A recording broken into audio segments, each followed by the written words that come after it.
akong hisgutan karon kanang sigig tira sa mga oposisyon maski asa nga oposisyon about anang si BBM kuno mag-cocaine.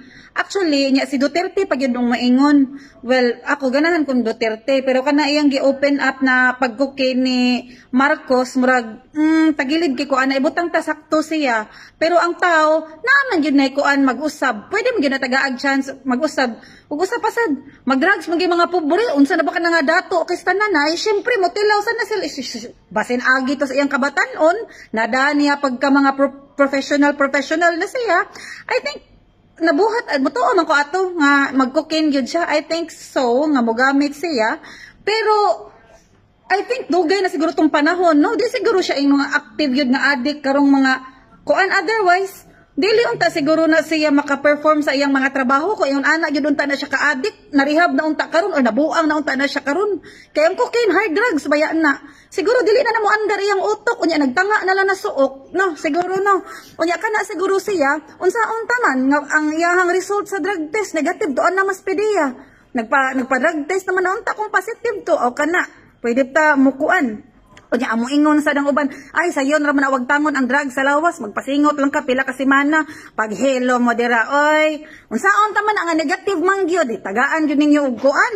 Meaning ay ko ilara kay naanay uban dira nga magsigig open up sa niya nga mogamit og cocaine, adik-adik sad mo sa inyong kabatan-o, nakatilaw sad mo dili man nabuingon adik-adik yun nga grabe, but tilaw-tilaw sad mo isod pila ka tuig or di ba nadas mga amigo. Kung wa man gani maayo ninyo pero tagaan na tog chance ang tao. Ako mutuo ko nga mag-cocaine na siya, mutuo gyud ko. Mutuo ko, kaso lang, gipulan ako anang mga politiko nga grabe kay kasantos ang ilahang iportray sa ilang kaugalingon, inig kakuan, inig ka-eleksyon, unya, igmulingkod na, way ayo, walay nabuhat, active taxpayer, baya ko, dako, baya kog tax. So, syempre, ato ning tanaw ng tanang option ba? Basin deog kaning ilang gidaot kaayo nga, diktador, adik, mapay mo perform og tarong. Pero kung di man siya mo perform og tarong, aw, palayaso na to, ay nabayay, power ang mga tao mo impeach, di ba?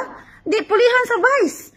Pero ang vice pod, murag di na siguro na adik, no? Tagaan na tog chance, ay sa mo sigreklamo. Si Manny man gani sa una, nakuan man gani, na-issue man gani siya nga user sa drugs. Ayaw ko ninyo glalisa kay kana si Manny sa una mo gamit nag-drugs pero wala ninyo gi-open kay di man mo threaten kay dili man siya taas og rate, di ba? Pero tanawa si Manny karon, he's a changed man. Kuan na siya kanang devoted siya sa iyang pamilya.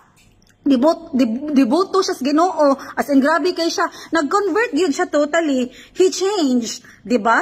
Na pwede man lagi nya ngano kang BBM gahi man gyud kistanan mo kuto-kuto, mutuo nga mag-usab siya. Pwede kung nag-drug siya, nag-drug sa una, unsa na negative man na resulta. Positive gyud ay nato, matatog COVID na kay kuan pa. Oh, unsa ta negative man tagaan na tog chance. Ako mutuo ko nga mag-cocaine siya sa una pero hatagan ako siya chance. Mao na ta akong rason giingon. Okay na?